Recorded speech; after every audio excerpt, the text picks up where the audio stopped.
আজকের ভিডিওতে আমরা ক্লাস 8-এর শতকরা চ্যাপ্টার থেকে দুটো গুরুত্বপূর্ণ অঙ্ক করব। দেখো প্রথমটা, এ এর 20% সমান বি এর 50% হলে বি এ এর শতকরা কত?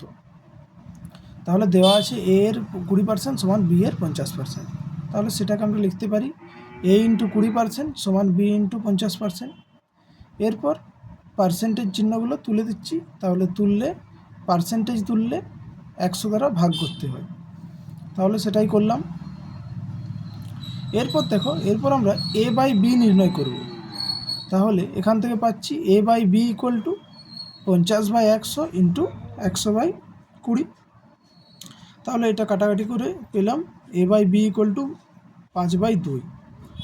আমাদের এখানে বি এ এর শতকরা কত সেটা নির্ণয় করতে হবে। তাহলে প্রথমে আমাদেরকে বি বাই এ নির্ণয় করতে হবে।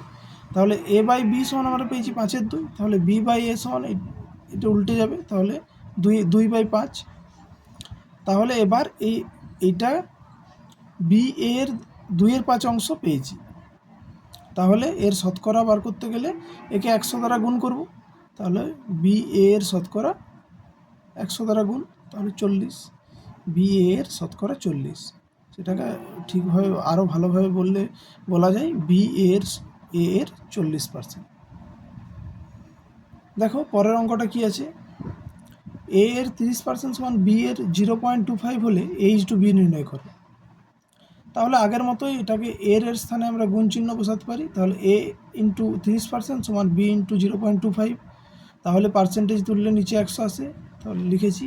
আর এইখানে দশমিক যে তুলছি, দশমিক তুলে দিলে এখানে দশমিকের পরে দুটো শূন্য আছে, তাই নিচে 100 আসে। তাহলে এখান থেকে আবার আগের মতোই এ বাই বি সমান পাবো 25/100 ইন্টু 100/30। তাহলে এ বাই বি সমান পাচ্ছি 5/6, অর্থাৎ H/B সমান 5/6।